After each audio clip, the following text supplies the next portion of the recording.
tout de suite. Alors, si je sais que dans 3 ans, les investissements que j'ai faits risquent d'être perdus, si mon business est un business qui est rentable, mais uniquement qui a besoin d'une longue période de démarrage pour être... mais bon, c'est ouais, ouais. Là, j'ai mis les taux d'imposition pour les personnes physiques. On voit ça, vous savez, des paliers avec un maximum à 38,5%, donc un maximum finalement qui correspond au taux d'imposition des sociétés. Pour les capitaux mobiliers, il y en a plusieurs, les produits d'action, parts de capital et autres.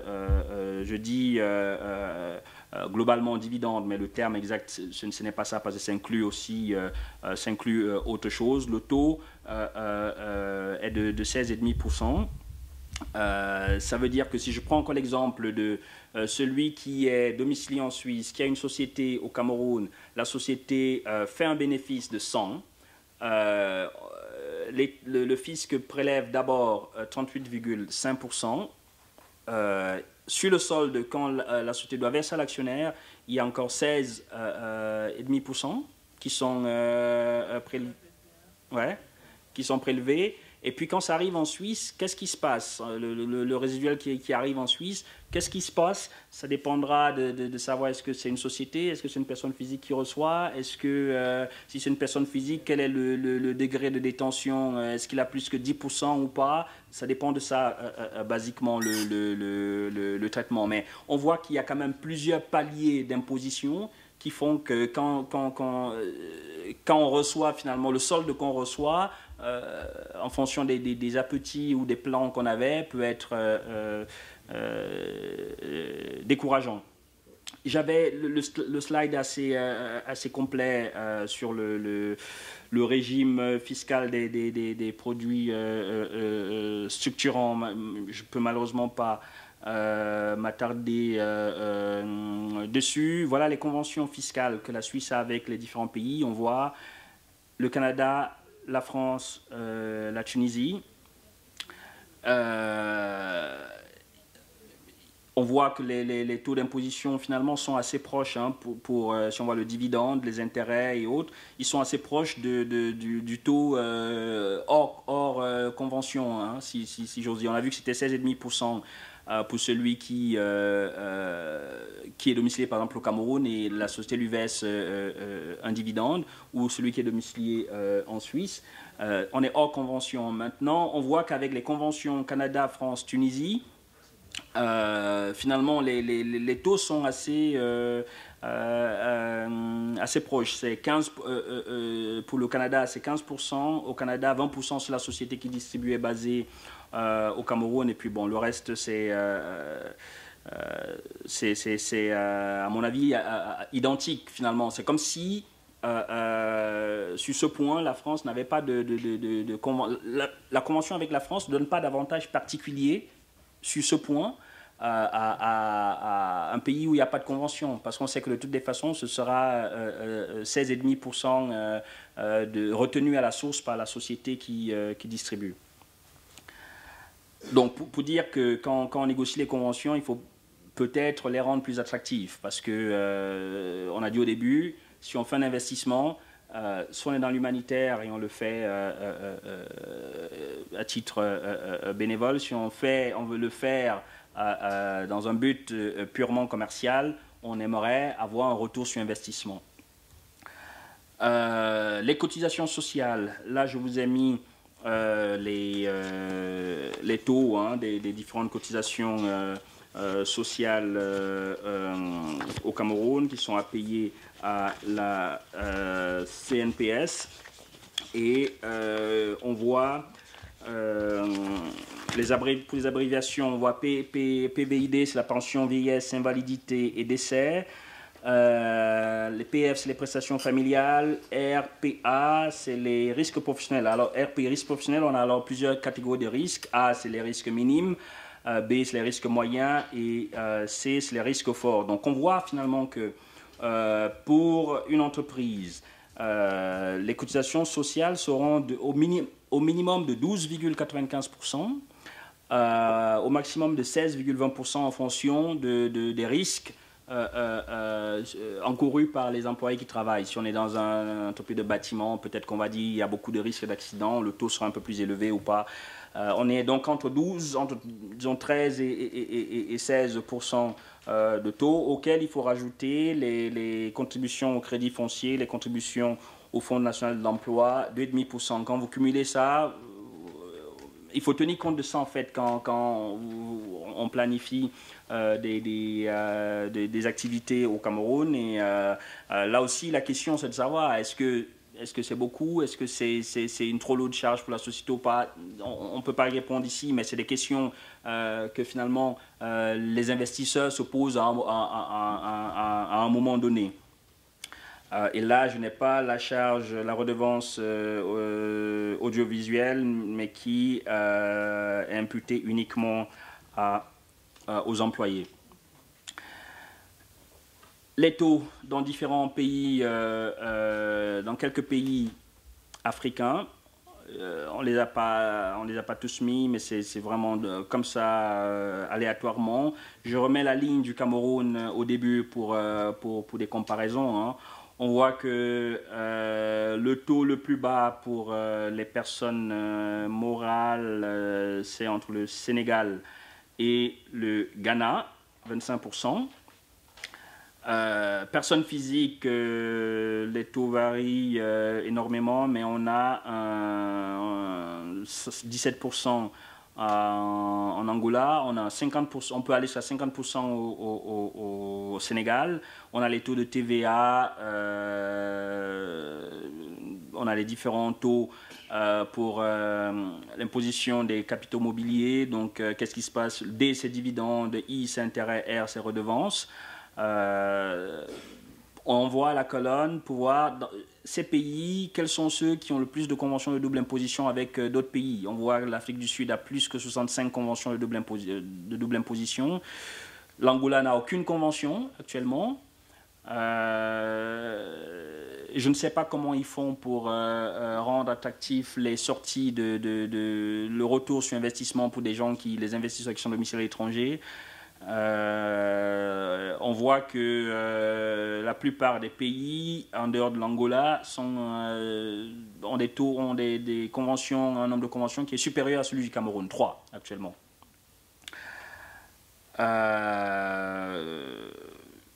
Qu'est-ce qu'on peut dire finalement en conclusion sur les aspects fiscaux? C'est on est tous conscients qu'il faut à un moment donné que l'État prélève des impôts pour faire fonctionner son activité, hein. C'est avec ça que l'État réalise ses missions. Les infrastructures. Il faut qu'ils permettent, ces infrastructures, qui permettent finalement à l'entreprise que nous on va installer de bien fonctionner. Donc l'idée c'est pas de dire pas d'impôt du tout. Mais il faut être conscient que l'investisseur aujourd'hui a la visibilité sur ce qui se passe ailleurs. Au niveau des impôts, finalement, les États sont comme deux commerçants qui vendent un produit. Et il y en a un qui va dire, moi je te le fais à tel prix, un autre te dira, viens chez moi, je peux te faire à tel prix. Il faut être conscient de ces éléments-là, se dire que moi je suis Camerounais, je suis prêt à aller investir au Cameroun parce que c'est mon pays. D'autres vont se dire, bon, je ne suis pas Camerounais ou je suis peut-être Camerounais, mais je pense d'abord à la rentabilité de mon projet. En ce moment-là, je fais quoi? Je vais faire l'analyse, je vais fiscale, assurance sociale, je vais regarder le marché, je vais regarder la rapidité, la célérité de l'administration. Est-ce que c'est mieux au Mali? Est-ce que c'est mieux au Gabon? Est-ce que c'est mieux en Suède? Est-ce que c'est mieux je ne sais pas où? Je vais tenir compte de ça. Quand je vais faire du business en dehors de l'humanitaire, je ne vais pas, je n'aurai pas toujours des états d'âme. Il faut tenir compte de ça quand on décide de fixer un taux d'imposition à tant ou à tel. Il faut penser à ça et se dire comment on peut atténuer ça. C'est notamment en signant des conventions de double imposition. Il faut que l'investisseur soit rassuré en se disant je vais investir de l'argent dans cette société, ça va peut-être, je prends un risque. Il faut que ce risque soit assez bien rémunéré. Il faut qu'à un moment donné, je sois sûr de pouvoir retomber sur mes pattes. Autrement, on fera un peu d'humanitaire de temps en temps vers l'Afrique et puis on fera les affaires vers d'autres pays ou même on les fera en Afrique mais en installant les structures ailleurs parce que sur le plan juridique, sur le plan fiscal, c'est plus intéressant. Voilà. Je serais resté encore plus longtemps si je pouvais. S'il y a une question, deux, je veux bien les prendre. Après, je serais vraiment navré de... Oui, monsieur. Oui, mais après, sur le site du DAVOC ou bien... Je l'ai transmise au DAVOC, elle devrait être disponible. Il y a des trucs qui ne seront peut-être pas clairs, il y a des slides comme celui-ci où il y a juste des titres. S'il y a des précisions souhaitées, mes coordonnées sont disponibles sur le slide, vous n'hésitez pas. Oui, moi j'ai une question. Oui. C'est par rapport au Cameroun, les importations qui sont faites payent une TVA en amont. Quelle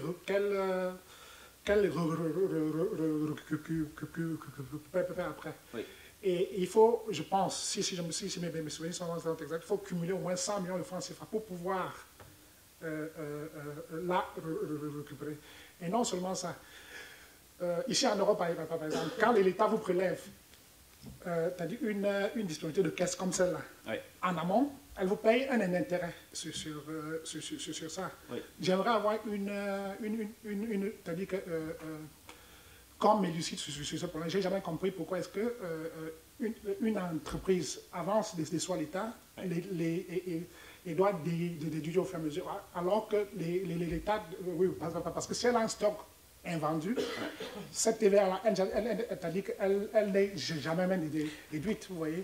Et de plus en plus, dans un pays comme le Cameroun, vous êtes taxé on vous fait payer des pénalités par rapport à ça. J'aimerais qu'on comprenne pourquoi ce système.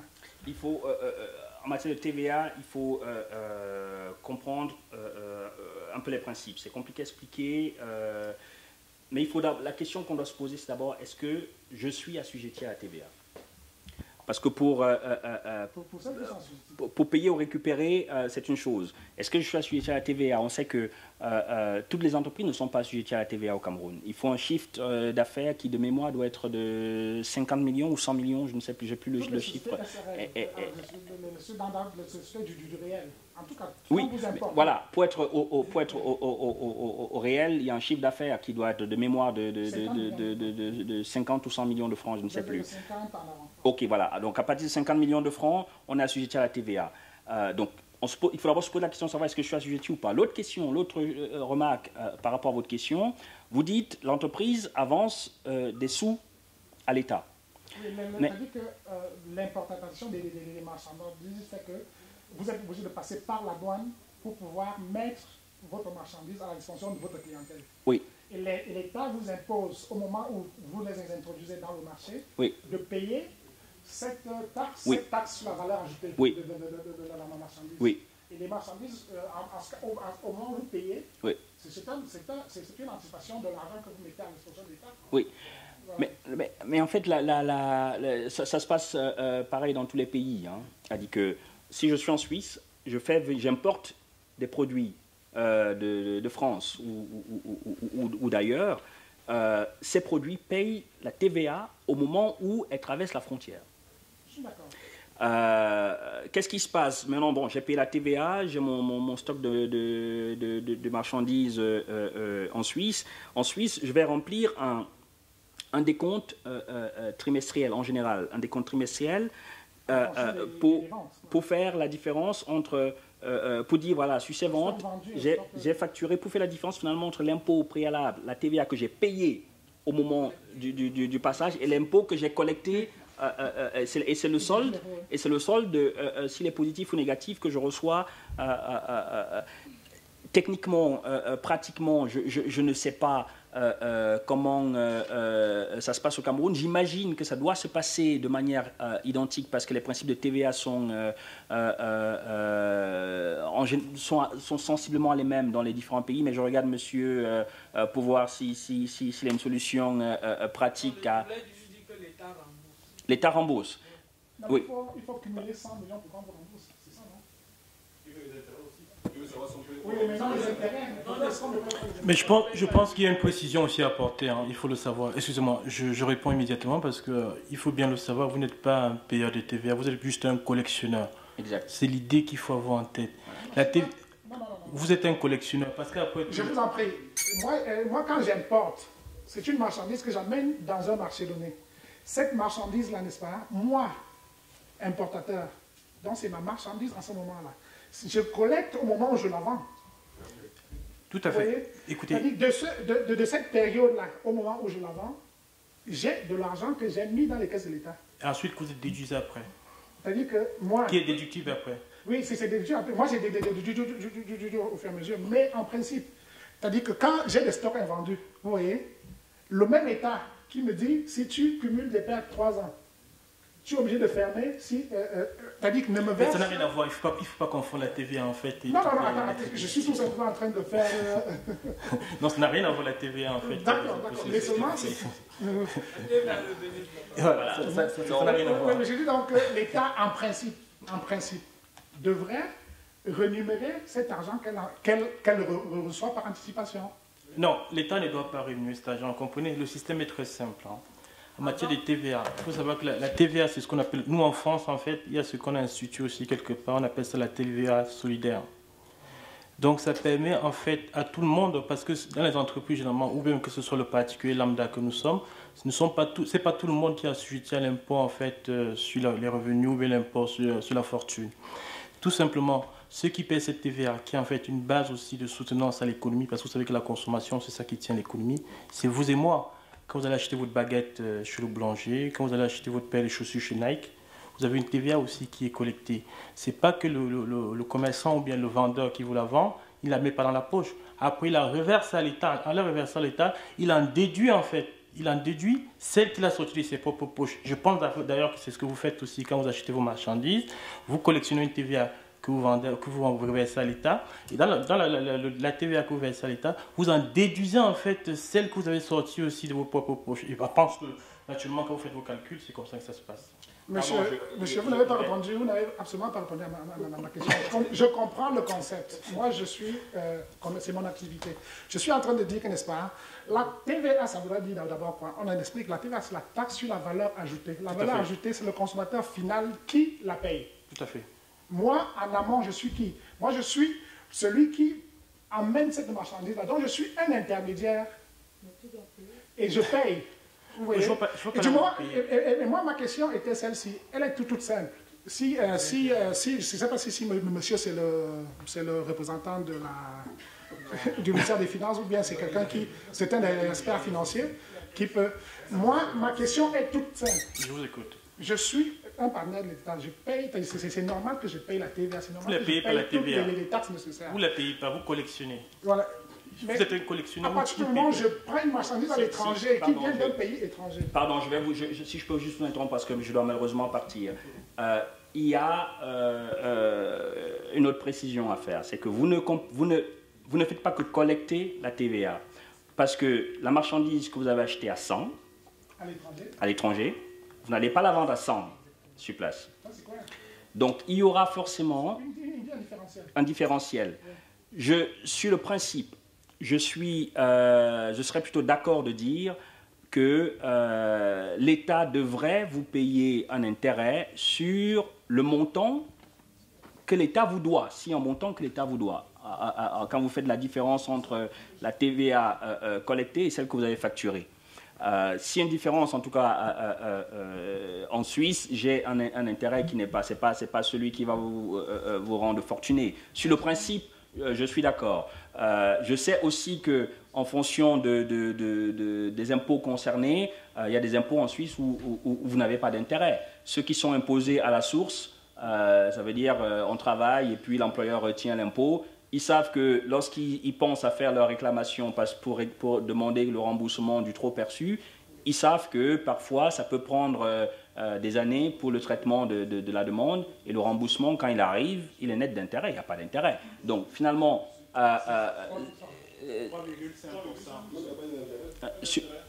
l'impôt à la source, écoutez, je serais... vous êtes dans quel canton? Ouais, ils sont généreux en Suisse alémanique. Je mettrai mon ongle à couper qu'à Genève, il n'y a pas d'intérêt. C'est 3% à Genève. Voilà. Donc simplement pour dire que finalement,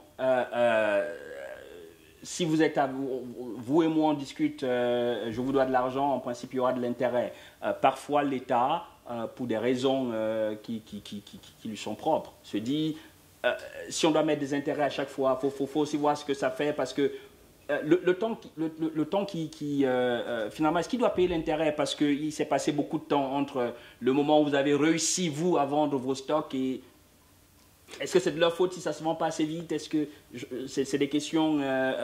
il faut simplement constater à un moment donné que la loi est comme ça, et puis intégrer ça dans l'analyse du risque de... S'il vous plaît, cher William, on me signale qu'il nous reste encore 5 minutes. Alors, je vous les laisse. Alors, je ne suis pas sûr de pouvoir faire grand-chose en 5 minutes, mais c'était très intéressant, cet échange.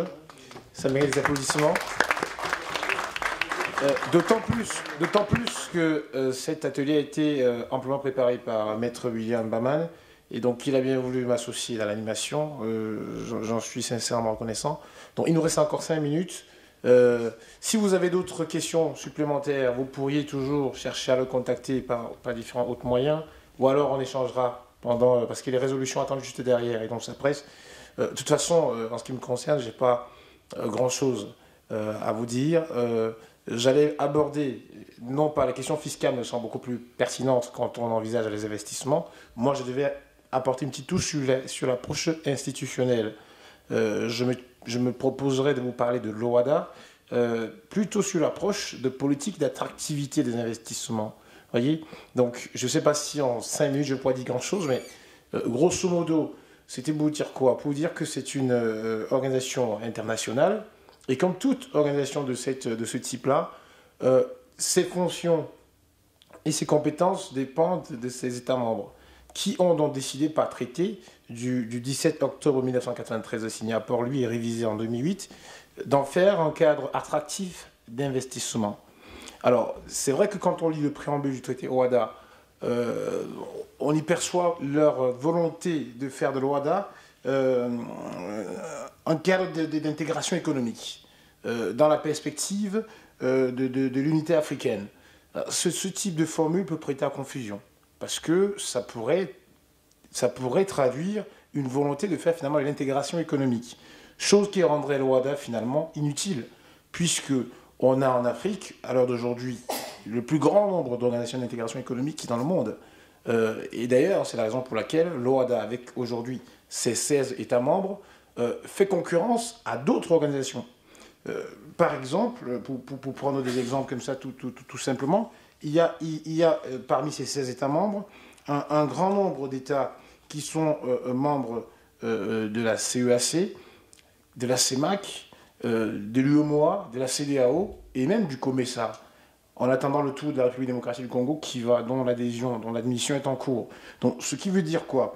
Ce qui veut dire que l'originalité de l'OHADA aujourd'hui fonde finalement sa raison d'être. Et cette originalité, c'est quoi? C'est l'attractivité des investissements. Il est bien vrai que même dans ce domaine-là, il y a des projets similaires qui ont été initiés en parlant du plus connu, qui est le NEPAD.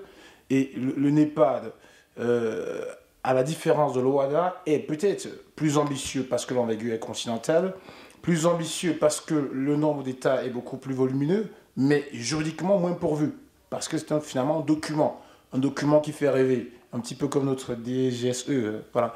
Donc c'est un document qui fait rêver, mais qui n'a pas vraiment de portée juridique. Et les États n'ont pas d'obligation à l'égard du NEPAD.